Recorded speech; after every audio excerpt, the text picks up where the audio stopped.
예. 빌립보서 1장 1절, 2절 이 두 절만 우리 같이 합독해서 읽도록 하겠습니다. 빌립보서 1장 1절, 2절 우리 다 같이 읽도록 하겠습니다. 시작. 그리스도 예수 안에 있는 모든 성도와 또한 공동체과 집사들에게 하나님의 우리 아버지와 우리 주 예수 그리스도와 영예와 평강이 너희에게 있을지어다. 예. 예, 제가 이제 바른길 교회를 이제 예배를 시작하면서 이제 어떤 마음을 갖게 됐냐면 개척에 대한 마음이 제 마음속에는 이렇게 많이 있지 않았습니다. 있지 않았고 두려운 마음이 많이 있었고요. 근데 이제 개척에 대한 마음을 하나님께서 길을 여시는 것을 보면서 많은 목회자들을 만나고 개척한 분들을 이렇게 물어보기도 하고 할 때 그들이 다 동일하게 고백하는 것은 하나님의 섭리와 공급과 도움이 너무나도 간절하다는 것을 제가 깨닫게 되었어요. 그래서 호주에 계신 은사인 또 홍 목사님 그분과도 이렇게 통화도 많이 하고 하면서 이런 메시지를 저한테 이제 며칠 전에 이제 앞두고 있는데 제가 너무 바빠서 연락도 못 드리는데 저를 생각하면서 기도하시면서 이런 카톡을 이런 메시지 주셨죠. 하나님의 일이란 하나님만이 하실 수 있는 일이다. 균피라 이렇게 하면서죠. 내가 개척을 하는 일은 분명 하나님이 아니고서는 누구도 할 수 없는 하나님만이 하실 수 있는 일이라고 저를 격려해 주셨습니다. 바른길 교회가 제가 시작한 것이 아니라 그분의 기쁘신 뜻에 시작되고 하나님의 뜻 안에서 이루어 가실 것을 믿기에 제가 이 자리에 있고 또 목사님께서 그렇게 위로를 해주셨죠. 여러분 하나님을 바라고 또 용기를 내고 또 축복하고 기도한다 이런 메시지를 주셨습니다. 사랑하는 여러분, 바울은 오늘 성령으로 영감된 이 빌립보 편지를 이렇게 쓰면서 제 마음속에 있는 마음 기쁨이 별로 없고 이게 어떻게 이 난관들을 이제 헤쳐나갈 것인가에 대한 개척의 경험도 없고 정말 저는 이렇게 많은 경험을 가지고 있는 것도 아닌데, 근데 이제 이 말씀을, 빌립보서의 말씀을 이렇게 로이 존스 책이나 여러 책들을 쭉 보면서 제 안에, 정말 성경에 하나님께서 주시는 기쁨이 필요하다는 사실을 깨닫고, 이 기쁨을 나누고 싶은 마음에 이 빌립보서를 쭉 이제 메시지를 전하겠다라고 마음을 먹었습니다. 여러분, 빌립보서는 우리에게 아주 특징이 있는데 아주 아름다움이 있습니다. 어떤 아름다움이냐면 빌립보서는 아주 따뜻하고 또 지극히 인격적인 친밀한 편지라고 말할 수 있습니다. 그러니까 목자와 양에 대한 편지라고 말할 수 있죠. 바울은 지금 감옥에 있고요. 정말 칠흑 같은 어둠에 죽음의 임종을 아픔에 있어도 자신의 기쁨을 자신이 목양했던 빌립보 교회에 위로를 주고 싶은 마음이 있던 거예요. 특별히 이 편지를 보낸 사도 바울과 이 편지를 받아봤던 빌립보에 사는 1절에 보면 모든 성도는 서로를 잘 알고 있었습니다. 여러분 교회의 지체를 돌아올 때 여러분 서로를 잘 알까요? 모를까요? 교회 지체를 보면 서로 사랑하고 또 아픔을 덮어주고 서로를 인격적으로 정말 알아야 되는데 교회 오면 너무 조직과 프로그램과 성경 공부라는 그런 것을 통해서 우리가 인격적으로 교리적으로는 서로를 소통할 수 있지만 그 깊은 속마음과 속에 있는 것들을 10년, 20년 가도 알 수 없는 사이가 너무 많은 것 같아요. 근데 바울은 이 빌립보는 우리도 알다시피 이교 사상이 가득하고 귀신 들린 사람들로 막 점을 치고 그리고 그런 거짓 교사들도 막 이런 잘못된 진리를 전하는 사람도 많았습니다. 근데 사도행전의 기록을 16장을 보면요. 이 빌립보 교회가 세워졌던 건 이 루디아라는 아주 자주장사 루디아라는 건강한 영적인 가정을 통해 이 빌립보 교회가 공급을 받고 빌립보 교회가 서가는 것을 우리는 그러면 온전한 이 빌립보 교회가 커져가는 것을 보게 되었죠. 그리고 그 가정의 루디아라는 이 가정의 공급을 통해 이 빌립보 교회는 놀랍게 성장했고 또 정말 영향력 있는 교회가 되었습니다. 여러분, 사도 바울이 자신의 성도들과 빌립보 교회 성도들을 어떻게 부르는지 아십니까? 그들은 얼마나 빌립보 성도들을 사랑했는지, 목자와 양의 관계가 어땠는지 오늘 이 빌립보 4장 1절을 보면 이렇게 말해요. 나의 사랑하고 사모하는 형제들, 나의 기쁨이요 면류가 아닌 사랑하는 자들. 여러분, 저는 정말 저희 바른길 교회가 목자라면 저는 부족한 목자죠.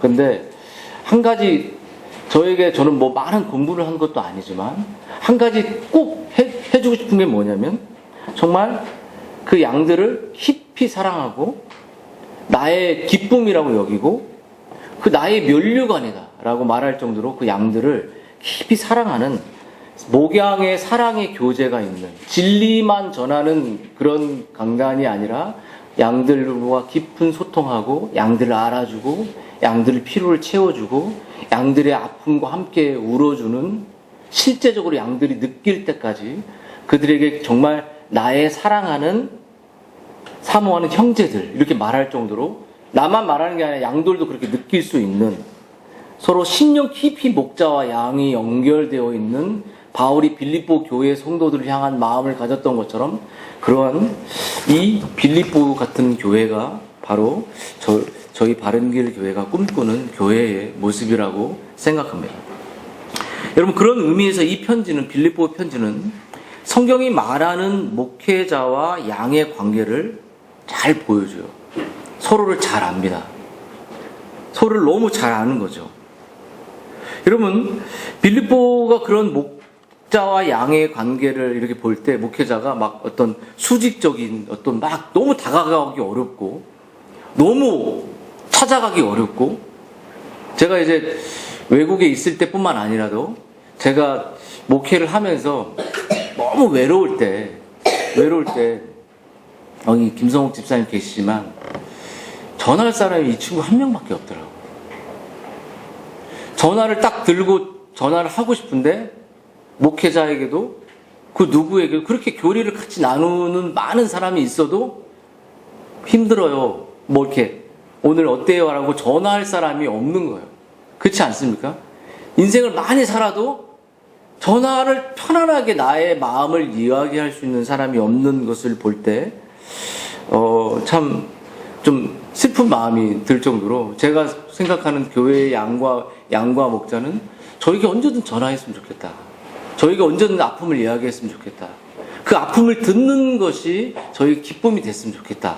그리고 같이 고민해주는 20년 넘게 한 자매가 큰 교회에 있다가 큰 교회에서 개척을 시켰습니다. 그래서 그 교회를 지금도 섬기고 있고 근데 얼마 전에 전화가 왔는데 그 자매가 다시 뭐 그 교회를 돌아가지도 않을 수도 있고 근데 그런 이제 가정의 아픔들이 많이 생겼어요. 자녀가 어려움이 있죠. 근데 그 자매가 저하고 20살 때 저하고 만났는데 유일하게 대화할 수 있는 사람이 이제 진짜 한 명밖에 없대요, 다. 그러니까 제가 뭐 특별한 건 아니라 많은 교육자들이 흘러가면서 마음을 깊이 이야기할 수 있는 사람이 없어서 이야기를 저한테 하는데 그 자매가 개척을 앞두고 저한테 이런 문자를 보냈어요. 오늘 문자만 막 말하는 것 같은데 이런 자매예요. 이렇게 이런 얘기를 했죠. 예수님처럼 살아가려고 몸부림치는 성도와 목사님들은 많이 있는 것 같아요.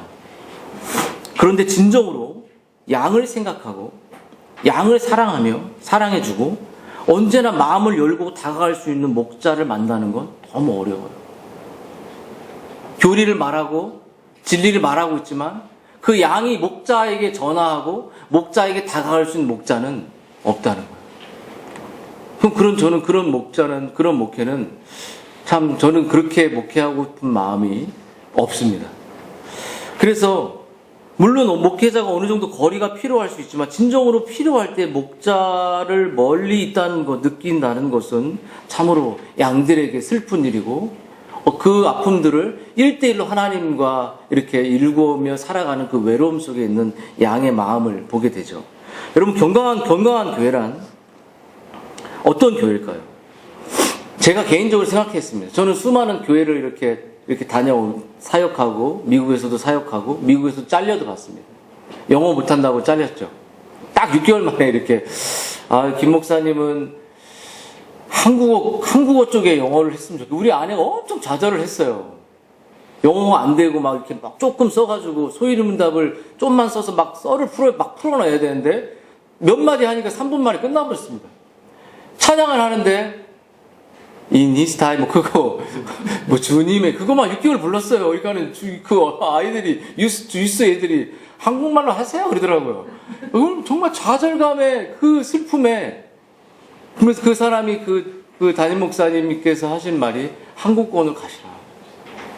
너무 슬펐습니다. 좌절감, 시작도 힘든데 다 그런 시간들을 겪으면서 늘 미국뿐만 아니라 한국에도 잘릴 것 같다, 나 잘릴지 모른다. 일반 직장인들이 다니는 교회에서 많은 직장인들이 잘릴 거 걱정하잖아요. 조금 잘려가면. 저는 늘 잘릴 거 걱정해요. 한 번도 어떤 교회든 간에, 누구 교회를 폄하하는 게 아니라, 어떤 교회를 사역하면서 잘리지 않을까. 자칫 잘못하면. 말도 조심하고. 왜냐면 그들은 저를 펑션으로 봤습니다. 기능. 뭔가를 할 수 있는 기능으로 봤지.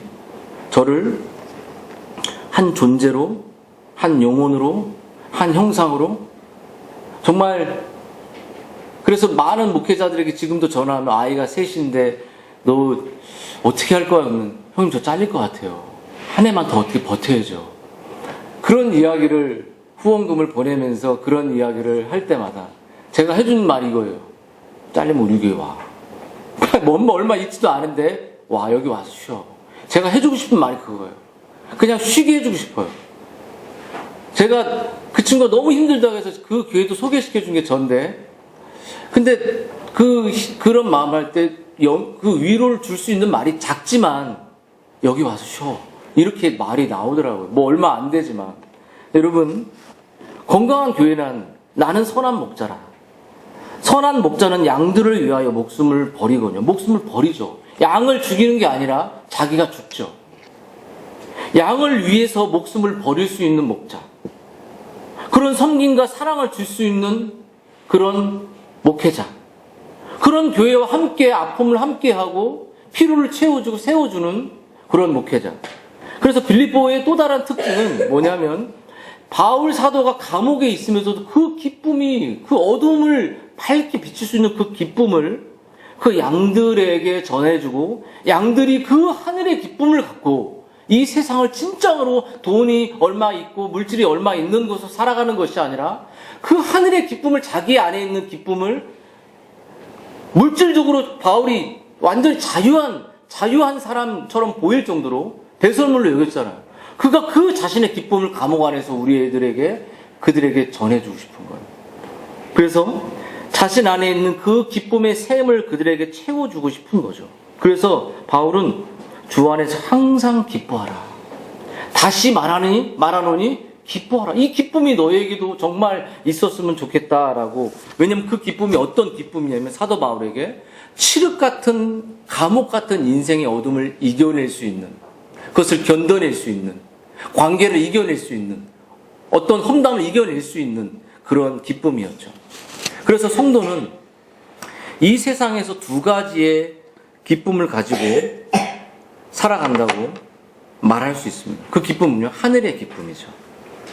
하늘의 기쁨을 갖고 땅을 살아가는 거죠. 반대로 땅의 기쁨을 갖고 세상을 살아가는 사람들도 있습니다. 땅의 물질, 땅의 재정, 땅의 어떤 외모 가지고 살아가는 사람들도 있죠. 근데 여러분, 우리들의 이 성도들의 기쁨은 하늘로부터 주어지는 기쁨, 불변한 기쁨을 갖고 이 세상을 살아가는 것과 반대로 일시적이고 감정적이고 본능적인 기쁨을 갖고 살아가는 두 가지의 인생이 있다. 바울은 우리가 하늘의 기쁨을 갖고 살아가는 것과 그 기쁨이 우리에게도 있냐고 묻는 것이에요. 여러분, 그리스도인들은 바울은 에베소의 말씀을 통해 에베소 2장 4절, 5절의 말씀을 통해 우리가 그리스도와 함께 죽었고 부활해서 하늘에 앉혀 있다라고 말합니다. 여러분, 하늘에 앉혀 있다라는 말은 우리의 신분과 우리의 존재가 어디에 있죠? 하늘에 앉아 있다는 거예요. 우리가 어디에 있냐면, 여러분, 그래서 바울은 우리에게 위에를 바라보라. 하나님의 나라와 그 아들과 오는 세대와 하늘의 예루살렘을 바라보라고 말해요. 우리의 시민권이 하늘에 있고 하늘에 앉혀 있다고 말해요. 우리의 존재가. 이건 게랄다 보스나 청교들이 추구했던 그런 하늘에, 이 땅을 살지만 하늘의 존재의 의식이 있었다는 거죠.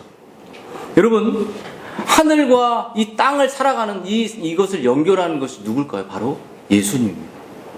야곱이 막 이 세상 그 광야를 지나다가 하늘과 땅을 연결하는 사닥다리를 봤죠. 하늘과 땅을 연결하는 그 중보자 그리스도.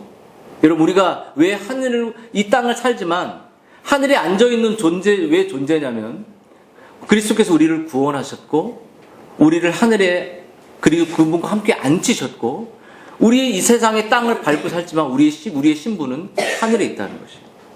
그래서 우리가 땅에서 하늘을 갈 거라고 바라보는 게 아니라 게랄다 보스처럼 하늘의 왕자처럼 하늘의 신분을 가진 자처럼 하늘에서 땅을 바라보며 사는 거예요. 그래서 사도 바울이 하늘을 경험했고 그리스도 안에서 자신이 하늘에 앉힌 존재라는 사실을 깨닫고 땅에 있는 게 다 배설물이 되어버렸어요. 땅에 있는 것이 다 거짓이 되었습니다. 땅에 있는 것은 꼭 있어도 되고 없어도 되는 것이 되었어요. 그것이 사도 바울이 가지고 있는 하늘에 대한, 하늘 기쁨에 대한 그리스도 안에 있는 자들의 너무나 큰 행복이었습니다. 여러분, 반면 땅의 기쁨을 갖고 살아가는 사람들은 어떻죠? 본능적입니다. 자기중심적이에요. 자기 신뢰적입니다. 물질주의적입니다. 물질로 모든 것을 계산합니다. 그들의 감성은 지극히 자기중심적입니다. 타락한 본성과 감성은, 기쁨은 지극히 변덕스럽고 또 환경에 금방 무너지는 그런 것이 땅의 기쁨이에요.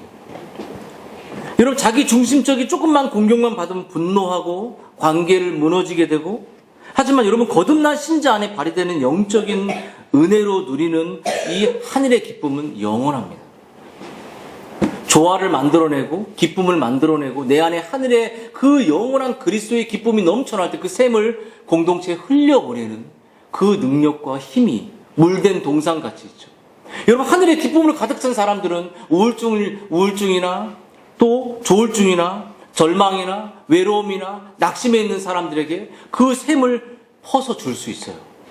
근데 그 마음이 땅으로 가득 차 있으면 땅의 마음밖에 줄 수 없는 거예요. 근데 내 마음이 하늘로 차 있으면, 내 마음에 땅으로 찬 사람들에게 하늘의 샘물을 터뜨려 흘려보낼 수 있는 거죠. 여러분, 이 영원한 기쁨이 사도 바울을 전격을 사로잡았고 그를 움직였죠. 그래서 성경은 이 기쁨을 뭐라고 말하면 해피니스라고 하지 않습니다. 이 기쁨을, 성경은 이 기쁨을 조이라고 말해요. 조이. 그래서 오스왈 스탬퍼스가 행복, 해프는 일어나는 일, 현실의 사건, 또 감정, 눈에 보이는 조건, what happen 같은 어떤 사건들이 일어나는, 내 안에 물질이 주어지는, 내 안에 잡혀지는 이러한 환경이 무너지면 이 기쁨은 사라진다고 해요. 이 기쁨, 내가 가지고 있는 기쁨의 근원이 눈에 보이는 거, 잡히는 거, 좋은 환경들, 좋은 조건들, 내게 맞지 않는 것은 그 기쁨이 확 사라져요. 근데 여러분, 반면 신자에게 주어지는 기쁨, 초대 교회의 고난 가운데서도 기뻐할 수 있는 기쁨. 여러분, 다니엘의 세 친구가 풀무불 안에 들어갔습니다. 뜨거운 불, 우리의 고난, 우리의 고통. 근데 풀무불 안에서도 그들이 낙심했습니까? 낙심하지 않았죠. 왜냐하면 그리 아니하실지라도 라고 말하며 풀무불 안으로 들어오신 우리의 구주, 우리의 하나님께서 그 풀무불 안에 그들을 보호하셨어요. 여러분, 그들에게 풀무불 안에서도 기쁨이 있었어요. 여러분, 그 말이 무슨 말이에요? 하나님은 우리에게 고난이 없거나 우리에게 슬픔이 없거나 낙심이 없다고 말하는 것이 아니라 하나님이 우리에게 약속하셨던 건 뭐냐면 그 고난과 아픔과 절망과 낙심과 관계의 모든 것들을 뛰어넘을 수 있는 그 조이, 하나님의 성령께서 진리를 주는 기쁨을 우리 안에 주겠다는, 그 풀무가 타들어가지 않도록, 풀무가 우리를 넘어가지, 물과 불이 우리를 침몰시키지 않도록 우리를 붙드시는 그 하나님의 역사를, 그리스도의 임재를 우리에게 주겠다는 것이죠. 여러분, 하나님께서 우리에게 기쁨을 주실 때 그러한 기쁨을 허락하십니다. 그러면 여러분, 이 복음은 이 복음이 우리의 기쁨이 있을 때 우리는 모든 어려움을 극복할 수 있어요. 공동체를 기쁨으로 바꿔놓을 수 있습니다. 가정을 기쁨으로 바꿔놓을 수 있습니다. 그것은 내 안에 가정이 안 바뀌는 것들을 생각할 때 내 안에 그 가정을 바꿀 수 있는 그 하늘의 기쁨이 너무나도 작은 거예요. 그냥 로이 존스가 이제 책을 읽다가 왔는데, 로이 존스가 선교지에서 그 아이가 죽었습니다. 병에 걸려 죽었습니다. 하나님께 너무 기도했는데 그 아이가 죽었어요. 근데 그 아내의 마음속에 찬양이 터져나오기 시작했어요. 아이가 죽었잖아요. 선교지로 고생을 많이 했는데 아이가 죽은 거예요. 그러니까 아내가 기쁨이 터지니까 그 남편이 기쁨이 터져버렸어요. 그래서 그 아이와 상관없는 그 환경을 뛰어넘는 그 하나님의 평강과 기쁨이 그 선교지에 그 사람들의 마음에 임하기 시작한 거죠. 여러분, 이 배에서 믿는 자들에게 이 생수가 터져나오게 된 것입니다. 여러분, J.I. 패커는 이렇게 말했습니다. 참된 경건의 핵심은 삼위 하나님을 기뻐하는 것이다. 바로 이 기쁨을 위해 쓰여진 것이 빌립보서라고 말했습니다. 여러분, 이 세상을 살아가면서 헛된 기쁨이 사라지는 이 헛된 기쁨들이 인간관계와 환경을 통해 기쁨을 얻고자 하다 절망한 인생들에게 오늘 바울은 이 기쁨을 소개하고 있는 거죠. 여러분, 이 기쁨에 대한 이야기가 있듯이 이 편지와 목적이 무엇이냐면 낙심한 자들, 기쁨이 사라진 자들, 어둠 속에 있는 자들, 분열과 책망과 율법주의와 완전주의와 고난에 처한 그들에게 바울은 자신이 왜 낙심하지 않는 삼위일체를 아는 그 기쁨이 무엇인지를 그들에게 소개하고 말해줘요.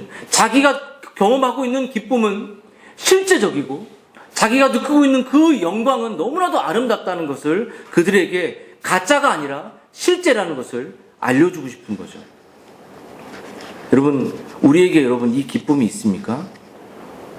여러분, 우리가 살아가는 이 시대는 정말 문명이 발달하고 모든 것을 가지고 있는 어느 때보다 부유한 때를 살고 있지만 이 시대만큼 많은 상담과 또 우울과 낙심과 절망과 열등감에 온갖 그 심리학적 치료제가 퍼져나가서 심리학적 처방들로 우리를 위로하는 그런 프로그램들이 많은 시대 속에 우울증 속에 살아가고 있죠. 사람들은 다 미래에 대한 두려움이 있습니다. 관계에 대한, 험담에 대한, 수군거림에 대한, 질투에 대한, 또 죄로 인해 왜곡된 모든 관계로 우리는 두려움에 살아가죠. 여러분, 안타깝게도 우리 주변의 교회들이 예외도 아니듯 교회 스스로 빌립보서가 말하는 참된 기쁨이 있는 곳이라고 차마 말할 수가 없죠. 우리가 몸담고 있는 교회는 경쟁과 시기와 한 영혼을 사랑할 수 없는, 한 영혼을 기능적으로 대하고 헌금해주는 대상으로 대하고 자기의 교리를 인정해주는 대상으로 대하고 한 존재를 깊이 사랑하고 바라보고 사랑하고 이해하는 그러한 관계와 기쁨이 교회 올 때마다 성도의 교제와 목자의 양의 교제가 있는 그런 기쁨이 없는 그런 것들이 많아지고 있습니다. 여러분, 바울이 왜 항상 기뻐하고 다시 말하면 내가 기뻐하라고 말할까? 그것은 이 기쁨이 어디로부터 자기가 시작됐는지를 바울이 이제 이야기하는데요. 그것은 바울이 자기 이해로부터 이 기쁨이 영원한 기쁨, 그 세상을 이겨낼 수 있는 기쁨이죠. 이 기쁨이 어떻게 왔냐는 것은 바울이 자기 정체성, 자기의 이해로부터 왔습니다. 내가 누구인지 알 때부터 이 기쁨이 오기 시작한다는 거죠. 바울이 뭐라고 말하냐면, 나 예수 그리스도 종 바울과 디모데는 빌립보 안에 모든 성도와 감독과 편지를 한다라고 은혜와 평강이 있기를 있다고 말했죠. 그럼 바울이 자기 인식, 여러분 내가 누구인지를 아는 게 왜 중요할까요? 바울이 자기의 기쁨의 원천이 자기 자신에 대한 이해로부터 내가 누구인지, 내가 어디로부터 왔는지, 내가 어떤 사람이었는지, 내가 왜 죄인이었는지, 내가 왜 구원받았는지, 내가 왜 여기에 와 있는지를 알 때라고 말합니다. 로이 존스는 자기 인식에 대한 3가지 관점을 얘기했어요. 내가 누구인가? 내가 어디로 가는가? 또 내가 종착할 곳은 어디인가? 여러분, 내가 누구인가는 보다 내 정체성입니다. 여러분이 왜 사랑받는 존재가 되었는가? 여러분이 왜 은혜를 받았는가? 내 삶의 목적과 내 삶의 방향은 어디로 가고 있는가? 내가 누구며? 바울은 자기가 종이라고 말하죠. 종은 주인을 기쁘게 하는 사람이죠. 종은 우리의 왕을 행복하게 하는 사람입니다. 종은 무익한 사람이죠. 종은 그 주인을 이롭게 하는 사람이죠. 그리고 종이 바라볼 것은 그 종의 칭찬과 상급과 위로를 바라봅니다. 그래서 사도 바울은 예수 그리스도의 자기가 종이라고 말했어요. 바울은 자신이 그리스도를 너무나도 사랑하는 구약의 종의 자유를 줬지만 그 자기가 자유하고 싶지 않은 그 종에게, 그 주인에게 얽매이고 싶어하는 자발적 주인을 너무나도 사랑하는 종이었습니다. 바울은 자기가 노예요, 종이라고 생각합니다. 여러분, 이 종은 구약에 이 종에 대한 이야기가 많이 나오는데요. 바울은 자기가 종이라고 얘기했지만 구약 성경에 이제 여호와의 종, 하나님의 종, 그리스도의 종이라는 이야기가 많이 나옵니다. 여러분, 신명기에 보면 여호와의 종이라고 말했죠. 그리고 여호수아도 여호와의 종, 여호수아 이렇게 말하죠. 여러분, 내가 왜 하나님의 종 여호수아를 말하냐면, 이제 이 사도 바울이 구약의 종들의, 이제 내가 그리스도의 종이란 말은 그 그리스도라는 말에 여호와의 종 앞에 바로 그리스도를 집어넣어. 그리스도가 누군지를 다시 설명하는 거예요. 하나님의 종, 여호와의 종은 하나님이시잖아요. 여러분, 이 바울이 예수 그리스도 종이라고 말하는 것은 첫째로는 바울이 자신의 이름을 모세, 여호수아, 다윗, 이 구약의 사람들에게 똑같은 자기의 종으로서 거기에 집어넣은 것이죠. 그리고 둘째는 이 종들이 주가 되신 여호와 하나님이 들어갈 자리에 그리스도를 집어넣은, 그건 예수, 다시 말하면 그리스도가 하나님이라는 것입니다. 자기가 모시는 예수님이 왕이라는 것입니다. 그리스도는 구약에도 계셨고 창세 전에도 계셨고 이 땅에 우리의 자신의 만왕의 왕으로 구원자이신 참된 인간이시죠. 참된 하나님으로 자신의 왕이시고 자신의 구원자라는 것입니다. 그리고 자신은 이 왕이신 이 구원자이신 그리스도의 노예라는 것입니다. 그리스도를 너무나도 사랑하는 사람이라는, 그리스도를 높이고 그리스도를 너무나도 이롭게 하고 싶은 사람이라는 거죠. 굴욕적인 것이 아니라 자발적인, 정말 사도 바울이 내 생명을 조금도 아끼지 않겠다. 나는 무익한 종이다. 여러분, 달란트 비유에 보면 3명의 종이 나오잖아요. 1달란트 받은 사람, 2달란트, 5달란트. 1달란트 받은 사람은 어땠죠? 종이었죠. 달란트를 숨겨버려요. 자기의 하나님 주인을 이롭게 할 수 있는 그 기회들을 묻어버렸어요. 그래서 주인이 왔을 때 그 종을 뭐라고 하면 악하다 그랬어요. 악한 게 안 보이죠. 내면이 악한 거예요. 그리고 그 악한 게 뭘로 나오냐면 게으르다 그랬어요. 여러분, 우리 자기 중심적으로 악해지면 주님과 교회를 향하여, 주인을 향하여 게을러집니다. 나를 위해서는 빠릿빠릿하지만 주인을 위해서는 게을러지죠. 근데 2달란트나 5달란트는 뭐죠? 착하다 그랬어요. 여러분, 그 2달란트나 5달란트는 그 바울 같은 그 종들은 뭐냐면 주인을 너무나 사랑했던, 우리의 구주 그리스도를 자기를 위하여 살지 않고 그 그리스도를 높이기 위하여 불철주야를 뛰고 그 양들을 돌보고 헌신하며 그 죽어가는 영혼들을 살리는데, 주인을 이롭게 하는데 온 힘을 다하는 아주 귀한 주인을 사랑하는 그러한 종이었습니다. 여러분, 주님을 사랑하십니까? 여러분의 사도 바울이 내가 그리스도의 종이다. 여러분 그리스도를 정말로 내가 종으로서 그분을 높이고 그분을 이롭게 할 만큼 정말 내 삶에서 그분을 사랑하고 그분에 대한 기쁨이 넘쳐나고 정말 그분을 정말 이롭게 하고 싶은 그 사랑의 뜨거운 마음이 여러분 우리의 마음에 있는지 돌아봤으면 좋겠습니다. 왜냐하면 사도 바울은 자기가 예수 그리스도로부터 종이 되고 그리스도로부터 구원받고 그리스도로부터 죄의 자유를 얻었다는 그것이 얼마나 감격스러웠는지 자기는 평생 주님을 위해서 자기를 위하여 살지 않고 주님을 위해서 살아갔던 참된 기쁨과 자유를 소유한 사람. 여러분, 그러므로 여러분, 사도 바울은 이 기쁨이 어디에서 나오냐면 사도 바울의 기쁨은 그리스도 안에 있는 기쁨이었어요. 여러분, 사도 바울을 지배하는 모든 기쁨의 힘은 in Christ입니다. 그리스도 안에. 돈이 아니라, 학벌이 아니라, 외모가 아니라, 여러분 그리스도 안에 있죠. 여러분, 많은 사람들이, 저도 그렇고, 제가 사역을 사임을 하고 개척을 시작하니까 사역비를 하나도 못 받았어요. 1월달. 딱 못 받으니까 이제 긴장이 찾아왔어요. 통장, 카드는 쫙 빠져나가는데 들어오는 건 없어졌어요.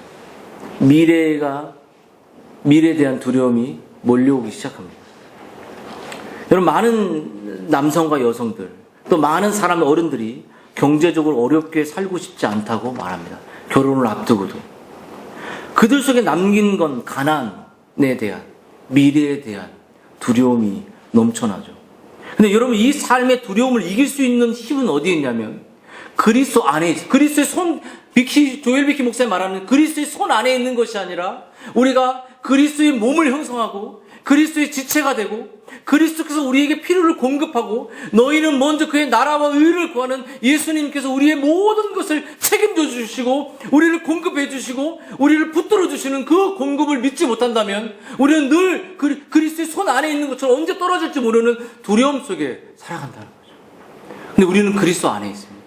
그리스도 안에서 죽음도 우리의 생명도 그 어떤 것도 우리를 사망도 기쁨도 해할 수 없는 그 그리스도 안에서의 기쁨과 공급과 필요가 있다는 거죠. 여러분, 이제 말씀을 마무리하겠습니다. 여러분, 사도 바울은 자기가 그리스도 안에 있기 때문에 은혜와 평강으로 자기가 기쁨이 넘친다고 말합니다. 여러분, 평강이란 뭐냐면 예수 그리스도의 십자가로 하나님과 화목된 죄인들이 누리는 거죠. 이런 평강이 있기 위해서는 그 은혜의 원인이 있어야 한다는 사실을 우리가 알게 됩니다. 여러분, 타락한 인간이 하나님과 올바른 관계와 평강의 관계에 들어갈 수 있는 유일한 길은 무엇이죠? 우리의 죄를, 우리의 그 과거와 현재와 지금의 모든 죄를, 그 영원한 죄를 여러분 갈보리 십자가에서 그 죄를, 우리의 모든 죄를 그분이 짊어지셔야 했습니다. 갈보리 언덕의 십자가에서 자신의 죄를 위해 죽으신 그리스도를 만나지 못하고서는 결코 우리는 그 은혜를 경험하지 못하고서는 우리는 평강을 얻을 수 없다는 것이죠. 참된 인생의 행복을 얻지 못한다는 것입니다. 그 모든 삶은 하나님께 영광을 올려드릴 수 없는 삶이라는 것이죠. 여기 사도 바울이 십자가에 못 박힌 그 값없이 베푸신 은혜로 우리의 삶에 하나님과 평강이 임했다는 거죠. 여러분, 우리의 구원의 이야기를 하고 마무리를 하겠습니다. 여러분, 노아와 아브라함과 모세와 이스라엘의 백성들과 다윗과 솔로몬, 이스라엘 모든 선지자의 구약의 구원이 또 지금 여러분의 구원의 이야기와 다르지 않습니다. 다 은혜와 연결되어 있다는 거죠. 당신이 우리가 예수를 구주로 믿고 살아가는 신자라면 우리의 구원은 다 같습니다. 여러분, 우리가 먼저 하나님을 찾았습니까? 우리가 먼저 하나님께 도움을 구했나요? 여러분, 구원받기 그 전에 그 속에 하나님께 내놓을 만한 구원의 열매와 구원의 조건이 내가 노력하고 내가 하나님 붙잡으면 구원받습니까? 그거 아니죠. 여러분, 우리가 했던 것은 바벨탑을 쌓는 것처럼, 가인이 자기 성을 쌓는 것처럼 우리는 우리의 자아 속에, 우리의 죄악 속에 숨고 또 하나님을, 아담이 몸을 가리듯 하나님을 피하고 싶은 존재였습니다. 우린 다 보지 못하는 소경이었고 안진뱅이였고, 주님이 너를 구원해 주겠다고 말해도 물동이를 저쪽에 올려달라고 말하는 그러한 자기 중심성 있는 사람들이었습니다. 한마디로 우리는 하나님을 찾은 적이 한 번도 없습니다. 우리는 하나님 필요하다고 말하지도 않았습니다. 우리는 늘 우상을 찾았습니다. 그 우상은 바로 납니다. 내가 최고의 우상이에요. 신들도 내가 원하는 것을 해주는 그 우상을 찾아 살아갔던 사람들이 바로 접니다. 하나님, 당신이 내게 필요합니다라고 말한 적이 없습니다. 하나님이 내 인생에 필요할 때 도와주는 정도로 여겼죠. 이처럼 여러분, 우리와 제가 한 것은 죄를 쌓는 일밖에 없었어요. 우리는 결코 하나님을 스스로 찾지 않았습니다. 그래, 지금 여러분 여기에 어떻게 와 있습니까?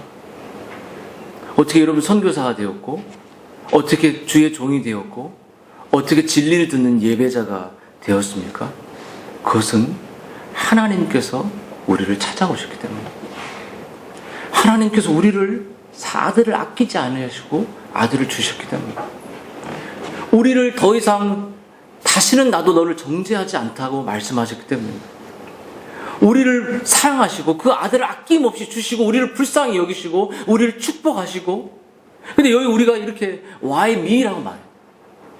불평이 아니라 왜 저인가요? 왜 저 같은 사람을 구원하셨습니까? 왜 저 같은 사람을 선택해 주셨어요? 왜 저 같은 사람을 선교의 길을 가게 하셨어요? 왜 저 같은 사람을 목회자로, 왜 저 같은 사람을이라고 말할 정도로 우리는 자격이 없는 사람들이었죠. 근데 우리를 사랑하셨어요. 우리에게 아들을 주셨어요. 우리에게 자기 모든 하나밖에 없는 창세전부터 함께 계셨던 그 아들을, 그 하나님이신 똑같으신 본체셨던 그분을 값없이 십자가에서 우리에게 주셨고, 우리를 그 사랑하셔서 성령을 보내시며 우리를 위로하시고 우리에게 지금도 감옥 같은, 칠흑 같은 감옥을 우리들의 기쁨을 주기를 원하셨죠. 허물과 죄로 조금 죽은 것이 완전히 죽어버렸습니다. 근데 우리를 그리스도와 함께 살리셨다고 말합니다. 여러분, 지금 이 말씀을 듣는 우리들에게 하나님은 찾아오시는 거죠. 내가 너를 사랑했다는 거죠. 내가 너에게 은혜를 줘 네가 이 자리에 왔다는 거죠. 내가 내 아들 예수 그리스도를 너의 심령에 깨닫게 하심으로 네가 그 죄를 용서받았다는 것입니다. 여러분, 그 은혜 안으로 여러분을 주님이 초청하는 것이고, 빌립보의 칠흑 같은 감옥에서 그 어둠이 그를 지배하지 못하고 오히려 어둠 속에 빛을 발했던 그 사람들, 여러분이 가정이 어둡든 어떤 관계가 어둡든, 여러분이 만약 그리스도를 진짜 믿고 있다면 여러분의 내면에 그 진리의 빛을 비추는 사람이 되어야 합니다. 그 내면에 그 진리의 빛이 작고 상한 갈대처럼 초라할지라도 절대 끄지 않습니다. 오늘 주님이 그 불가항력적인 그 수문을 여시며 그 은혜의 그 진리의 빛을 우리의 심령에 부으시고 다시 그 빛을, 그 기쁨의 빛을 흘려보내라. 몰된 동상 같고 마르지 않은 샘처럼 가라라고 말씀하시는 것이 바로 우리 교회를 주님이 시작하신 목적입니다. 우리 다 같이 기도하도록 하겠습니다. 한번 말씀 붙들고 한번 기도하도록 하겠습니다.